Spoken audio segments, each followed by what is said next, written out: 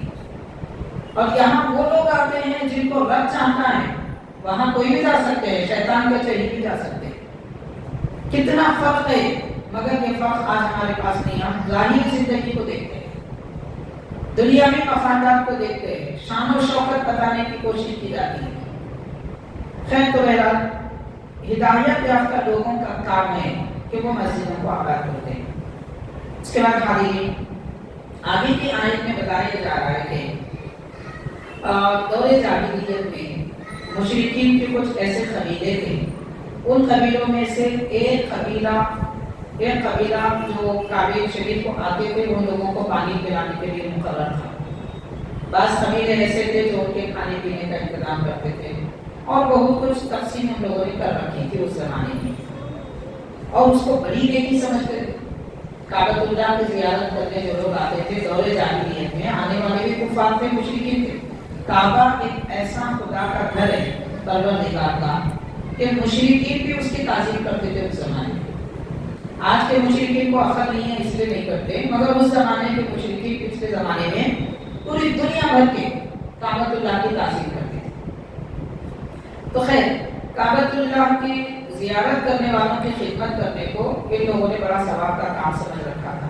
تو اللہ تعالیٰ فرماتا ہے اجعلتم سقایۃ الحاج وعمارۃ المسجد الحرام، کہ اے مشرکو، حاجیوں کو پانی دینا اور مسجد حرام کعبۃ اللہ کو آباد کرنا، یعنی طواف وغیرہ کے لیے سہولتیں فراہم کرنا، اس کو تم نے کیا ایسا سمجھ لیا ہے جیسے کہ اللہ پہ آخرت پہ ایمان لانے والے، اللہ کی راہ میں کوشش کرنے والے لوگوں کا مقام ہے، تم وہ مقام سمجھتے ہو؟ مطلب یہ کہ کوئی بھی نیکی کیوں نہ ہو، ایمان نہ ہو، وہ نیکی کا کوئی اعتبار نہیں ہے، اچھے عمل کا کوئی اعتبار نہیں ہے، کتنا بڑا سخی کیوں نہ ہو، لیکن وہ مومن نہیں ہے، اس کے سخاوت کا فائدہ صرف دنیا میں، آخرت میں کچھ نہیں ہے۔ آخرت میں ایمان بھی کام آتا ہے، اور ایمان کے ساتھ جو عمل کیا گیا وہ عمل کام آتا ہے۔ بہرحال شاہ فرمایا لا یستوون عند اللہ، یہ دونوں لوگ اللہ کے پاس برابر نہیں ہو سکتے۔ تو آپ غور کیجیے، مومن غیر مومن اللہ کے پاس برابر نہیں ہو سکتا۔ آج ہمارے پاس برابری کا تصور مال و دولت، منصب و کرسی سے، اللہ تعالیٰ کے پاس برابری کا تصور ایمان سے، یعنی جو مومن ہے وہ سب اللہ کے پاس برابر ہے، جو مومن نہیں ہے وہ اللہ کے پاس برابر ایمان والوں کے جیسے نہیں ہو سکتے۔ پھر فرمایا واللہ لا یہدی القوم الظالمین، ظالم قوم کو اللہ تعالیٰ ہدایت نہیں دیتا۔ الذین آمنوا وہاجروا وجاہدوا فی سبیل اللہ باموالہم وانفسہم اعظم درجۃ عند اللہ، کہ جو لوگ ایمان لائے اور ہجرت کی، شہر مکہ چھوڑ کر حبشہ گئے، پھر مدینہ پاک آئے، پھر شہر مکہ سے مدینہ آئے، تو ہجرت کی اور اللہ کی راہ میں ان لوگوں نے اپنا مال، اپنی جان قربان کر دی، وہ صحابہ کرام تھے۔ ارشاد فرمایا اللہ تعالیٰ نے اللہ کے پاس ان کا درجہ بڑا اونچا ہے، بہت اونچا ان کا مقام ہے، اعلیٰ ترین درجہ ہے، اور وہی لوگ کامیاب ہیں۔ اللہ تعالیٰ ان کو ان کا رب اپنی رحمت، اپنی رضامندی اور اپنی جنت کی خوشخبری عطا فرماتا ہے۔ یعنی جو لوگ بڑا درجہ رکھتے ہیں اللہ کے پاس اور اللہ کی راہ میں اپنا جان و مال قربان کر دیتے ہیں اور ہجرت کرتے ہیں، ایمان لاتے ہیں، اللہ تعالیٰ ان کو 3 خوشخبریاں دیا۔ رحمت کی خوشخبری، حاضرین رحمت کس کو کہتے ہیں؟ ہر انسان کی ضرورت پوری ہونے کو رحمت کہتے ہیں۔ مثال کے طور پر ایک ہی چیز کسی کے لیے رحمت ہو سکتی ہے، کسی کے لیے زحمت ہو سکتی ہے۔ جو آدمی بخار زدہ ہے، ٹھنڈی ہوا اس کے لیے زحمت ہے، جو صحت مند ہے اس کے لیے وہی ہوا رحمت ہے۔ تو رحمت کا مطلب راحت، رحمت کا معنی آرام، سکون، چین۔ تو اللہ تعالیٰ کی طرف سے رحمت ہے ایمان والوں کے لیے، ہجرت کرنے والوں کے لیے۔ پھر اللہ تعالیٰ کی طرف سے رضامندی ہے، رب راضی ہے ان لوگوں سے۔ اللہ تعالیٰ راضی ہو تو اس سے بڑی دولت کیا ہو سکتی ہے؟ تو سب سے بڑی دولت کہ رب راضی ہو گیا ان سے، اور ان کو اپنی جنت عطا فرمایا جس میں باقی رہنے والی نعمتیں۔ دنیا کی نعمتیں ختم ہو جاتی ہیں، دنیا میں آج کسی کے پاس دولت ہے، کل نہیں رہی، کل نہیں تھی آج ہے۔ کسی کے والد غریب تھے تو آج بیٹے مالدار ہیں، کسی کے والد مالدار تھے تو آج بیٹے فقیر ہیں۔ تو یہ دنیا کی نعمتیں ختم ہو جاتی ہیں۔ صحت کب تک کے لیے؟ 40-50 سال کی عمر تک کے لیے صحت ہے، اس کے بعد صحت کا زوال شروع، حسن و جمال کا زوال شروع، طاقت اور قوت کا زوال شروع۔ تو یہ اس دنیا کی ہر نعمت ختم ہونے والی، فنا ہونے والی ہے، عروج اور زوال لگا ہوا ہے۔ نصیحت کے لیے اللہ تعالیٰ نے ہر دن اپنے بندوں کو بتا دیا کہ دیکھو سورج کو دیکھو، چڑھتا ہے اترتا ہے، چڑھتا ہے اترتا ہے۔ دنیا ساری ایسی، دنیا میں یہاں کبھی کسی کو قرار نہیں ہے، قیام نہیں ہے، ہمیشہ کی ترقی نہیں ہے۔ ہر اوپر چڑھنے والا نیچے گرتا ہے، یہ دنیا کا نظام۔ تو آخرت کی جو نعمتیں ہوتی ہیں وہ قائم رہنے والی ہیں، باقی رہنے والی ہیں، تو باقی رہنے والی نعمتوں کے لیے کام کرو۔ خالدین فیہا ابدا، کہ اس میں ہمیشہ وہ لوگ رہیں گے ایمان والے۔ ان اللہ عندہ اجر عظیم، کہ بے شک اللہ تعالیٰ کے پاس ان کے لیے بہت بڑا اجر ہے۔ اس کے بعد اللہ تعالیٰ فرماتا ہے، دو آیتیں، دونوں آیتوں کا بالکل مختصر سا مفہوم ہے۔ اے ایمان والو، تم اپنے باپ دادا کو، اپنے بھائیوں کو اپنے دوست نہ بناؤ جبکہ وہ کافر ہیں۔ یعنی ابتدائی اسلام میں بعض مسلمان تھے تو ان کے بھائی کافر تھے، ان کے والد کافر تھے۔ ایک طرف بیٹا مسلمان تو باپ کافر، بھائی مسلمان تو بھائی کافر۔ اسلام کی جو پہلی جنگ کی، جنگ بدر، اس میں کون تھے؟ بھانجے کے مقابل ماموں تھا، بھتیجے کے مقابل چچا تھے، بیٹے کے مقابل باپ تھے، سب رشتے دار تھے، ادھر مسلمان ادھر کفار، سب رشتے دار۔